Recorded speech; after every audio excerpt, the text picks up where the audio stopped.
میں کوئی بھی انفارمیشن دے گا اس کو $55 ملین کا انعام دیا جائے گا۔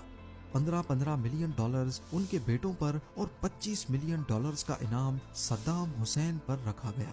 عراق میں کئی لوگ خود صدام حسین کے خلاف تھے اور اسی وجہ سے امریکہ کو یقین تھا کہ پیسوں کی لالچ میں ہی صحیح لیکن کوئی نہ کوئی انفارمیشن ضرور ملے گی، اور ٹھیک ایسا ہی ہوا۔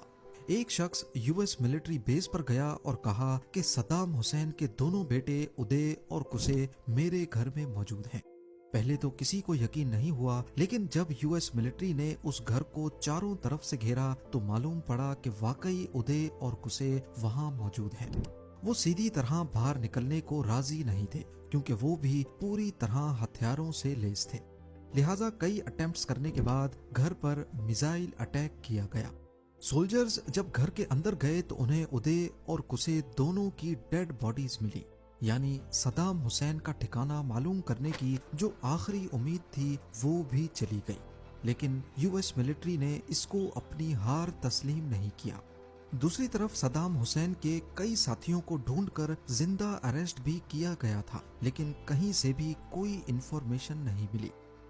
اب 4 مہینے گزر چکے تھے اور بات یہاں تک پہنچ گئی کہ یو ایس ملٹری اب یہ سوچنے لگی کہ شاید صدام حسین بھی کسی حملے میں مر چکا ہے۔ یہی سوچتے ہوئے یو ایس ملٹری کی کوششیں بھی کم ہونے لگی۔